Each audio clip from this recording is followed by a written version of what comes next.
Welcome to the Friendly Frequencies podcast. I am your host, Carmen McLeod, and I am here to talk to you about my passion for spirituality and personal development. My purpose in life at this time is to remind you how powerful you truly are and that you create your own reality. If the mind, the soul, and the universe are topics that interest you, and you want to continue to evolve into your soul's purpose, then you are in the right place. Thank you for joining me as I travel the world and record my journey through self-discovery.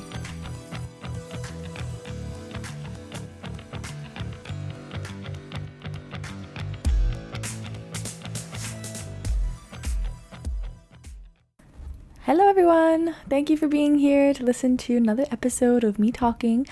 I hope to get another person on here one of these days, but for now you're just stuck with me and my voice. But like I said, I have a double-sided microphone now, so I will be bringing you more interviews to come.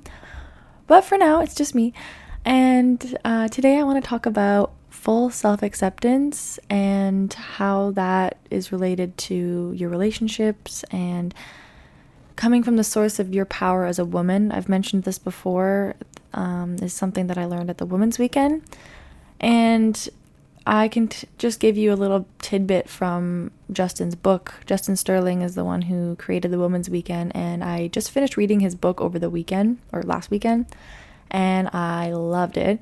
And it kind of recaps a lot of what goes on in the Women's Weekend, but I want to just read out one page that is really powerful and really useful, and it essentially just outlines how to really connect to the source of your power as a woman, how to come to that full self-acceptance, which ultimately leads to the source of your power and ultimately leads to healthy relationships in your life and with yourself and in the world, and it just makes you a powerful person, ready to just, attract powerful things, because that's inevitable when you have that.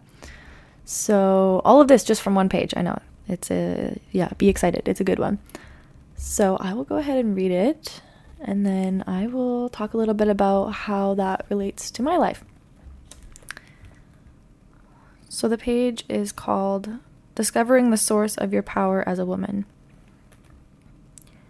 Think of a nearly perfect experience, anything you've been part of at some time during your adult life, which was or came very, very close to being ideal in every imaginable way. It may be a nearly perfect sexual experience, a nearly perfect parenting experience, a nearly perfect run along the beach or lazy Sunday afternoon, or handling of a challenge at work. Whether it lasted a few minutes or a few hours or a few days on end, for as long as it lasted, everything seemed to be in sync, flowing naturally, almost effortlessly. Visualize that experience as if you had recorded it on a videotape. Picture the events leading up to that experience. Envision yourself, the other people involved, your surroundings, all the sights and sounds and smells, in vivid detail. Run through the entire experience in your mind. Then run through it again, only this time stop the videotape at the moment you realize you were having a nearly perfect experience. That everything was somehow unfolding exactly as it was meant to. And I'm going to read that over again. That everything was somehow unfolding exactly as it was meant to unfold, and happening in precisely the way you wanted it to happen. How were you feeling at that moment? Powerful, light, beautiful, lovable, attractive, peaceful, feminine. Those are the words thousands of women just like you have used in the midst of their nearly perfect experience. They felt adventurous, courageous, playful, desirable, irresistible, open. Caught up in a moment that was ideal in almost every imaginable way, they were not looking for anyone else's approval. They were not questioning their own motives, doubting their own virtues, worrying about their deficiencies. They were not fretting over past mistakes or anticipating future problems. They were not trying to control the experience or afraid of losing control as a result of it, and they felt receptive, vulnerable, ready for anything, innocent, confident, electric. Coming from the source of your power as a woman, following an inner voice which spoke in a feminine tone. They felt trusting, passionate, magnetic, swept away, free. You have felt that way too. Like all women, you have experienced such self-acceptance. You can remember moments when you trusted yourself implicitly and totally. No matter how fleeting those moments have been, at those moments, the positive energy you emitted virtually guaranteed the positive energy to come back to you. At those moments, your natural self, free of contemporary influences and pressures, was in charge. And it was your natural self, your positive energy, your self-acceptance, and those feelings of peace, power, passion, and much more, which you must bring to your relationship, rather than looking to your relationship to find those things. So, that's the page, or about page and a half. And it is very powerful, and I'm gonna just let you guys pause when you need to think, because it's probably a good idea to pause and maybe even listen to that page over again if you didn't get a chance to really think about an example while you're hearing it. And so you can just do that whenever. But yeah, try to think of an example for yourself, because I can almost guarantee that you've experienced something like this. And you don't really realize that how powerful it is until you hear this wisdom on it, which is that you were really connecting to the source of your power as a woman. Women are divine specimens. And I really, really have learned a lot about this lately, about just how divine we really are and how powerful we are, how dynamic and ever-changing and evolving we are. It's just unbelievable. And it's so crazy, because this is, thinking about all of these things, I'm sure you can probably agree. But at the same time, don't you know how, you also can agree that basically all women have such low self-esteem and are not in their full self-acceptance. I know very few women who have full self-acceptance. I feel very blessed that I have a role model like my mom, who, just from my witnessing her over my life, it seems as if she has full self-acceptance. I think she does now, and I'm sure she's mentioned this. I think she does now for sure. I think she has for a long time. But from what I've witnessed from her only, not just from what her words have been, I've witnessed her have full self-acceptance. And that's probably why it's been a lot easier for me to find that in myself. But only over the last few months have I really, really realized how I have full self-acceptance, or how I have come to find that self-acceptance.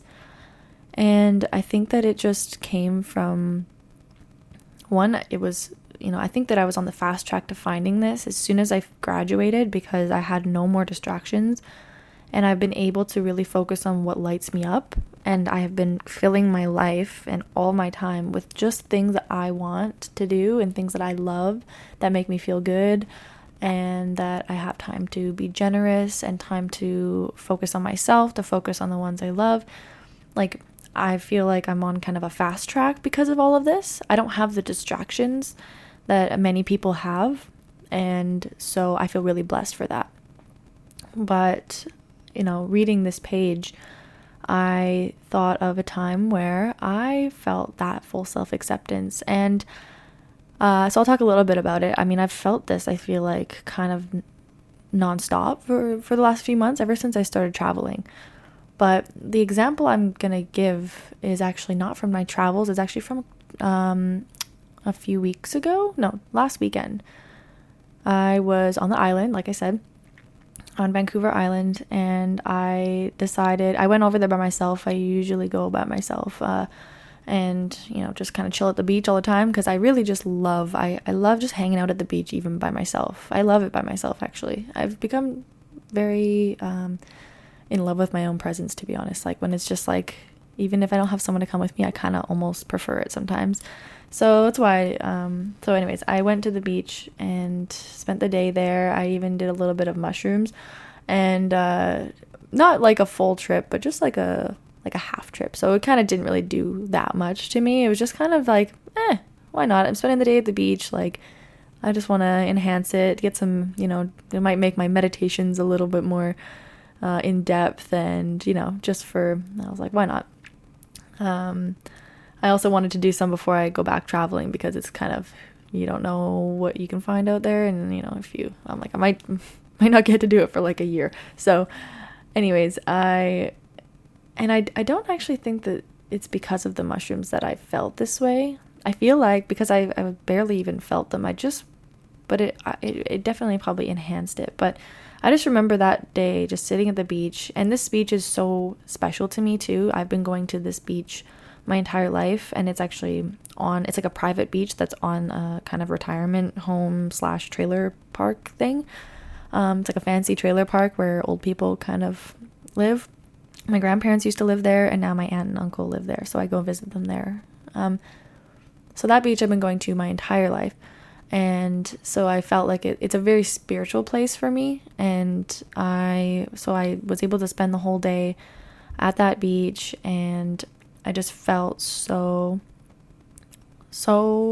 content with life, just watching the water and just being in my own presence, listening to my favorite music, and it was a nearly perfect experience, if not a perfect experience. I couldn't think of anything that I would have changed in that moment, and so I think that this time, I think this was this before or after I read this page of the book?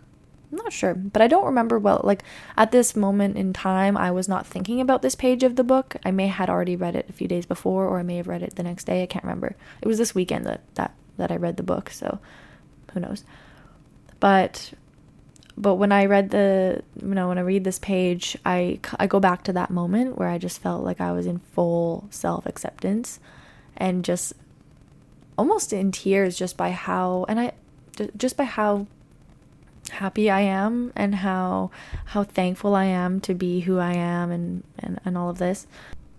I felt powerful, light, beautiful, lovable, attractive, peaceful, feminine, all of these words that he describes in the book.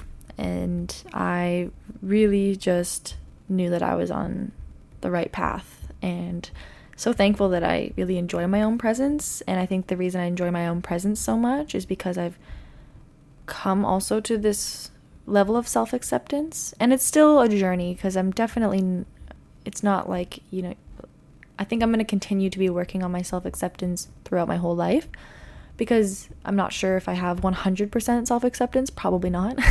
I'm sure there's definitely things I need to work on, but actually there is definitely things I need to work on. I know that. And even the things about myself that I know are not necessarily good things. Like, there are downsides to my personality. There are things that I would change, or not necessarily that I would change, actually, just things that are not, obviously everybody has their flaws, right? But here's the thing about self-acceptance that I've come to learn is it's not about, loving everything about yourself. It's just about accepting everything about yourself, all the good, all the bad, accepting all that you are and all that you are not. And once you can acknowledge that, and even make a list if it's helpful, like I made a little list here, I'll read it to you, it's a short one, but just of all that you are, all that you are not, and even if you want to take it to the next level after you write that, and I think I'll do this afterwards, with my list, but write out the list, all that you are, all that you are not, and if you want to say a mantra to it, I'm just thinking of this now, this is a good idea, I heard this in a different book, but there's a saying, a Hawaiian saying, I believe, called ho'oponopono, which is, thank you, I love you, I'm sorry, I forgive you. And that's just something that you could say to all of these parts of yourself that you are and are not. It's just an idea.